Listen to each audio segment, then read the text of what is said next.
രാഹുൽ മാങ്കൂട്ടത്തിനെ ഇന്നലെ Thiruvananthapuram judicial first class magistrate കോടതി 14 ദിവസത്തേക്ക് റിമാൻഡ് ചെയ്തു.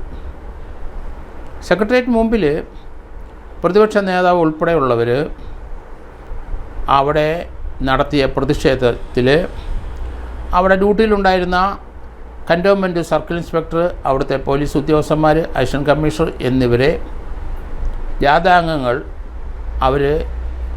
അവരെ ഭീഷണിപ്പെടുത്തിയെന്നും അവർ ഉന്തും തള്ളുമുണ്ടായെന്നും അവരെ മർദ്ദിച്ചെന്നും അവർക്ക് പരിക്കേറ്റു എന്നുള്ളതാണ് കേസ്. അതിലൊന്നാം പ്രതി പ്രതിപക്ഷ നേതാവ് വി ഡി സതീശൻ, അദ്ദേഹമാണ് അത് ഉദ്ഘാടനം ചെയ്ത്. അതിനകത്ത് വിൻസെൻ്റ് MLA ഉണ്ട്, ഷാംബി പറമ്പിൽ 2ാം പ്രതി, വിൻസെൻ്റ് MLA 3ാം പ്രതി, 4ാം പ്രതി രാഹുൽ മാങ്കൂട്ടം.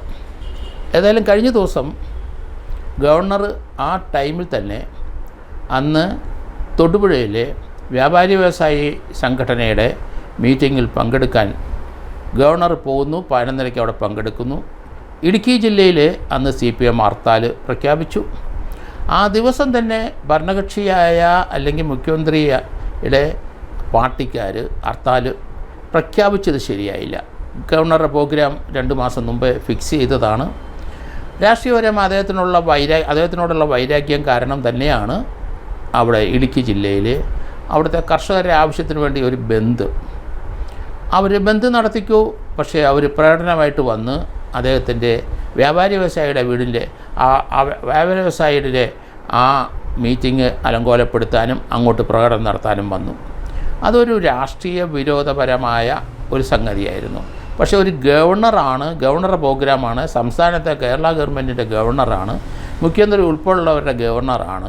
രാഷ്ട്രീയപരമായി അങ്ങോട്ടും ഇങ്ങോട്ടും എന്ത് ചേരിപ്പോരുണ്ടായാലും ശരി, ഒരു ഗവർണർ പങ്കെടുക്കുന്നത് ഭരണഘടനാപരമായി ഇവിടെ പോസ്റ്റ് ചെയ്തിരിക്കുന്ന ഗവർണർ പങ്കെടുക്കുന്ന ആ ഒരു മീറ്റിംഗ് ആവശ്യമായ പോലീസ് പ്രൊട്ടക്ഷൻ കൊടുക്കുകയും അവിടെ മറ്റ് പ്രശ്നങ്ങൾ ഉണ്ടാകാതെ നോക്കേണ്ടത് ഒരു ഗവൺമെൻറ്റിൻ്റെ ചുമതലയാണ്. ആ ഗവൺമെൻറ് തന്നെ പാർട്ടിക്കാർ അദ്ദേഹത്തിനെ അലോസരപ്പെടുത്താനും രാഷ്ട്രീയപരമായി അദ്ദേഹത്തിനെതിരെ ചീത്ത വിളിക്കാനും തെറി വിളിക്കാനും അദ്ദേഹം മീറ്റിംഗ് നടത്തുന്നതോട് പ്രകടനം നടത്തുന്നതൊക്കെ ശരിയായൊരു നടപടിയല്ല. അത് ഗവൺമെൻറ് ഓഫ് ഇന്ത്യ അത് നിരീക്ഷിക്കുന്നുണ്ട്. ഇന്ത്യയിലെ ഏത് പാർട്ടിക്കും അവർ പ്രകടനം നടത്താം, അവർക്ക് പ്രതിഷേധിക്കാം. പക്ഷേ ഇന്ത്യയുടെ ഭരണത്തിൽ ഇരിക്കുമ്പം അവരോടുള്ള ശത്രുത ഇന്ത്യൻ പ്രസിഡൻറ്റും ആ പ്രസിഡൻ്റ് റെപ്രസെൻറ്റേറ്റീവായ ഗവർണർമാർക്കും എതിരായി നടത്തുന്ന ഈ രീതിയിലുള്ള രാഷ്ട്രീയ പോര് ഒരിക്കലും ഒരു പാർട്ടിക്ക് യോജിച്ചതല്ല. അത് തീർച്ചയായും ദൂരവ്യാപകമായ ഒരു ഫലം ഇതിൽ നിന്നുണ്ടാകും എന്നാണ് ഞാൻ കരുതുന്നത്. മമതാ ബാനർജി ഇപ്പം തന്നെ ഇന്ത്യയിലെ CPM-എതിരായി അവരുടെ ചില പ്രസ്താവനകൾ ഇന്നലെയും മിനിഞ്ഞാന്നുമൊക്കെ വന്നു കഴിഞ്ഞു. അതൊരു CPM പാർട്ടി ഒരു വയലൻസ് യൂസ് ചെയ്യുന്ന ഒരു പാർട്ടി എന്നുള്ള രീതിയാണ്, അത് ഒരു സംഘർഷം ഉണ്ടാക്കുന്ന പാർട്ടിയാണ് എന്ന് അവർ ഓപ്പണായിട്ട് പ്രഖ്യാപിച്ചു. അത് ചിലപ്പം പാർട്ടിക്ക് ദൂഷ്യം ചെയ്യും. ഇന്ത്യ ഗവൺമെൻറ് ഇന്ത്യയിലെ ഇതുപോലെയുള്ള രാഷ്ട്രീയ സംഘടനകളെ നിരോധിക്കാനുള്ള അധികാരം അവിടെയുണ്ട്. അപ്പോൾ അതുകൊണ്ട് അത് ഈ രീതിയിലുള്ള പ്രകടനം ഒരു ഭരണഘടനയോടുള്ള വെല്ലുവിളിയായിട്ട് മാത്രമേ കണക്കാക്കാൻ പറ്റുള്ളൂ. രാഷ്ട്രീയപരമായി വലിയ അഭിപ്രായ വ്യത്യാസം ഉണ്ടാകാം, അതിന് പ്രകടനം നടത്താം, അതിന് പ്രതിഷേധിക്കാം. പക്ഷേ ഗവർണറുടെ ഔദ്യോഗികമായ പരിപാടികൾ ഏതിനും പോകുന്നതും തടസ്സപ്പെടുത്താൻ ഒരു ഗവൺമെൻറ് തയ്യാറാകരുത്. ആ ഗവൺമെൻറ്റിൻ്റെ LDFൻ്റെ ഘടകകക്ഷികൾ ആരും തന്നെ ഗവർണറുടെ പരിപാടിക്ക് വിഘാതമായി നിൽക്കരുത്, അവരെ അത് അലങ്കോലപ്പെടുത്താൻ ശ്രമിക്കരുത്, അദ്ദേഹത്തിനെ ചീത്ത വിളിക്കരുത്. അത് 124 ഇന്ത്യൻ പീനൽ കോഡിൻ്റെ പരിധി വരുന്ന കുറ്റമാണ്. അത് ജാമ്യം കിട്ടാനും ബുദ്ധിമുട്ടുണ്ട്, ജയിലിൽ കിടക്കാനും ഒക്കെ രാഷ്ട്രീയപരമായി ചിലപ്പം തയ്യാറാവും. പക്ഷേ ഭരണഘടനയോട് വിധേയത്വം കാണിച്ചില്ലെങ്കിൽ രാഷ്ട്രീയ പാർട്ടികളെ നിരോധിക്കാനുള്ള സാധ്യത ഇന്ത്യയിൽ വളരെ കൂടുതലുണ്ട്. ഇപ്പം തന്നെ പോപ്പുലർ ഫ്രണ്ടുമൊക്കെ നിരോധിച്ചു കഴിഞ്ഞു. അപ്പോൾ അതുകൊണ്ട് രാഷ്ട്രീയ പാർട്ടികൾ വളരെ ശ്രദ്ധിക്കണം, ഭരണഘടനയോട് കൂറ് പ്രഖ്യാപിക്കണം. ഇൻറ്റഗ്രിറ്റി, രാജ്യത്തിൻ്റെ ഭരണഘടനയോട് അതിൻ്റെ ഇൻറ്റഗ്രിറ്റി നമ്മൾ കാണണം. അങ്ങനെയുള്ള കാര്യങ്ങളിലേക്കൊന്നും രാഷ്ട്രീയ പാർട്ടികൾ കിടക്കരുത്. അത് ഇന്ത്യയുടെ അഖണ്ഡതയുടെ പ്രശ്നമാണ്. അതുകൊണ്ട് ആ രീതിയിൽ ചിന്തിക്കുന്നത് അവർ രാഷ്ട്രീയ ബോധമുള്ള പാർട്ടികളാരും അങ്ങനെ ചിന്തിക്കരുത്. കാരണം ഭരണഘടന നമുക്ക് കോൺസ്റ്റിറ്റ്യൂഷൻ അനുസരിച്ച് എല്ലാവർക്കും പ്രകടനം നടത്താനും അഭിപ്രായം പറയാനും സംഘടിക്കാനും ഒക്കെ അവകാശം തന്നിട്ടുണ്ട്. പക്ഷേ രാജ്യത്തിൻ്റെ സുരക്ഷിതത്വത്തിനും രാജ്യത്തിൻ്റെ ഉന്നത പോസ്റ്റിലിരിക്കുന്ന ഓഫീസേഴ്സും അല്ലെങ്കിൽ അതുപോലെയുള്ള പദവിയിലിരിക്കുന്ന പ്രസിഡൻറ്റ്, ഗവർണർ, അവർക്ക് അലോസരമുണ്ടാക്കുന്ന ഒരു പ്രവർത്തനവും ഇന്ത്യയിൽ ആരും ഒരു രാഷ്ട്രീയ പാർട്ടികളും ചെയ്യാൻ പാടില്ല എന്നുള്ളതാണ് അതിൻ്റെ തത്വം. അതുകൊണ്ട് ഈ രാഹുൽ മാങ്കൂട്ടത്തിൻ്റെ ഇപ്പോഴത്തെ ഈ അറസ്റ്റ്, അത് നടപ്പാക്കിയ ആ ടൈം, ആ ഔചിത്യം, സംഭവം കഴിഞ്ഞിട്ട് എത്രയോ ദിവസം കടന്നുപോയിരിക്കുന്നു. ഇപ്പം അത് നടത്താൻ കാരണം ഗവർണർ തൊടുപുഴയിൽ പോകുന്നതിൻ്റെ പ്രസക്തി ആൾക്കാർ അറിയാതിരിക്കാനും ആൾക്കാരുടെ അറ്റൻഷൻ രാഹുൽ മാങ്കൂട്ടത്തിൻ്റെ അറസ്റ്റോടുകൂടി അങ്ങോട്ട് മാറും എന്ന് കണക്കാക്കിയ ഒരു രാഷ്ട്രീയ തീരുമാനത്തിൻ്റെ പുറത്താണ് ആ അറസ്റ്റ് നടന്നത്. അതിനെ പോലീസ് അങ്ങനെയുള്ള രാഷ്ട്രീയ തീരുമാനം നടപ്പാക്കാൻ പോലീസ് കൂട്ടുനിൽക്കരുത്.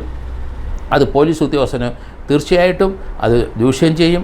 കാരണം രാഷ്ട്രീയ പാർട്ടികളുടെ പിണിയാളുകളായിട്ട് പോലീസ് ഉദ്യോഗസ്ഥർ മാറരുത്. ഏത് കക്ഷി അധികാരത്തിൽ വന്നാലും ശരി, രാഷ്ട്രീയപരമായിട്ട് അവരെടുക്കുന്ന തീരുമാനത്തിന് കൂട്ടുനിൽക്കരുത്. കാരണം ഭരണഘടനാ വിരുദ്ധമാണോ, അത് ഇന്ത്യയിലെ നിയമവ്യവസ്ഥകൾക്ക് വിരുദ്ധമായ ഒരു കാര്യമാണ് രാഷ്ട്രീയ പാർട്ടികൾ തീരുമാനം എടുക്കുന്നതെങ്കിൽ തീർച്ചയായിട്ടും അതിനോട് ഒരു യോജിപ്പ് പോലീസ് ഉദ്യോഗസ്ഥർ കാണിക്കരുത്. അവരുടെ ഉത്തരവാദിത്തം അവർ മനസ്സിലാക്കണം. അവർ പഠിച്ചിരിക്കുന്ന നിയമവ്യവസ്ഥകളാണ്. ആ നിയമവ്യവസ്ഥകൾ ലംഘിക്കുന്ന ആർക്ക് എതിരായിട്ടും ഭരണകക്ഷിയായാലും ശരി പ്രതിപക്ഷമായാലും ശരി അവർക്കെതിരായിട്ട് കർശന നടപടി എടുക്കണം. ഇവിടെ സെക്രട്ടേറിയറ്റിൽ തീർച്ചയായിട്ടും അവിടുത്തെ കൻ്റോൺമെൻറ്റ് SIക്ക് പരിക്കേറ്റിട്ടുണ്ട്. അവിടുത്തെ പോലീസുകാർക്ക് പലർക്കും പരിക്കേറ്റിട്ടുണ്ട്. ഔദ്യോഗിക കൃത്യത്തിന് തടസ്സം വന്നിട്ടുണ്ട്. അതുകൊണ്ട് 333, 353 അനുസരിച്ചുള്ള കേസെടുത്തിട്ടുണ്ട്. അതുകൊണ്ടാണ് രാഹുൽ മാങ്കൂട്ടത്തിന് ജുഡീഷ്യൽ ഫസ്റ്റ് ക്ലാസ് മജിസ്ട്രേറ്റ് കോടതി ജാമ്യം കൊടുക്കാതിരുന്നത്. ജാമ്യം കൊടുക്കും എന്ന് കരുതിയത് അദ്ദേഹത്തിന് കാര്യമായ ആരോഗ്യ പ്രശ്നം ഉണ്ടെങ്കിൽ അദ്ദേഹം ട്രീറ്റ്മെൻറ്റിലായിരുന്നു എന്ന് കോടതിയിൽ അദ്ദേഹത്തിൻ്റെ വക്കീൽ പറഞ്ഞു. പക്ഷേ കോടതി അത് കോടതി തന്നെ പരിശോധനയ്ക്ക് അയച്ച ഒരു ഇൻഡിപെൻഡൻറ്റ് വ്യൂ കിട്ടാൻ വേണ്ടിയിട്ട് പരിശോധിച്ച് രണ്ടാമതും ആ പരിശോധന ഫലം അദ്ദേഹത്തിന് ആരോഗ്യ പ്രശ്നങ്ങളില്ല എന്ന് മനസ്സിലാക്കിയപ്പം കോടതി ജാമ്യം കൊടുക്കാതെ അദ്ദേഹത്തിനെ റിമാൻഡ് ചെയ്യുകയായിരുന്നു. ജുഡീഷ്യൽ ഫസ്റ്റ് ക്ലാസ് മജിസ്ട്രേറ്റ് കോടതി 10 വർഷമുള്ള ശിക്ഷയ്ക്ക് ജാമ്യം കൊടുക്കാൻ കഴിയില്ല. 3 വർഷത്തിനകമുള്ളതിന് മാത്രമേ ഫസ്റ്റ് ക്ലാസ് കോടതി ജാമ്യം കൊടുക്കുകയുള്ളൂ. പിന്നെ അടിയന്തര ഘട്ടങ്ങളിൽ അദ്ദേഹത്തിന് ആരോഗ്യ പ്രശ്നം വളരെ കലശലായിട്ടുണ്ടെങ്കിൽ അദ്ദേഹത്തിന് ആ കോടതിക്ക് ജാമ്യം കൊടുക്കാം. അത് കോടതി നോക്കി, പക്ഷേ ഇല്ല, അദ്ദേഹത്തിൻ്റെ ആരോഗ്യ പ്രശ്നം കാര്യമായിട്ട് ഒന്നും തന്നെ ഇല്ല എന്ന് മനസ്സിലാക്കിയപ്പോൾ റിമാൻഡ് ചെയ്തു. ഇനി കേരള പോലീസ് തീർച്ചയായിട്ടും കൻ്റോൺമെൻറ്റ് പോലീസ് കസ്റ്റഡിയിൽ അദ്ദേഹത്തിനെ ചോദിക്കാൻ സാധ്യതയുണ്ട്. അത് കസ്റ്റഡി ചിലപ്പം വാങ്ങാം. അതോടൊപ്പം തന്നെ ഇപ്പം സെഷൻസ് കോടതിയിലേക്ക് ജാമ്യത്തിന് മൂവ് ചെയ്തിട്ടുണ്ട്. സെഷൻസ് കോടതി ലഭിക്കാനുള്ള സാധ്യത വളരെ കുറവായിട്ടാണ് എനിക്ക് തോന്നുന്നത്. കാരണം 10 വർഷത്തെ ശിക്ഷയാണ്. അത് ഹൈക്കോടതി പോയായിരിക്കും മിക്കവാറും ജാമ്യം വാങ്ങിക്കാൻ. ഇവിടെയും ആ സെഷൻസ് കോടതി കൊടുത്ത് ആ ജാമ്യത്തിൻ്റെ അപേക്ഷ തള്ളിച്ച് വാങ്ങിച്ച് ആ ഇതുമായിട്ട് ഹൈക്കോടതി പോയി മാത്രമേ ഒരു ജാമ്യത്തിൻ്റെ കാര്യം പരിഗണിക്കുകയുള്ളൂ എന്നാണ് എനിക്ക് തോന്നുന്നത്.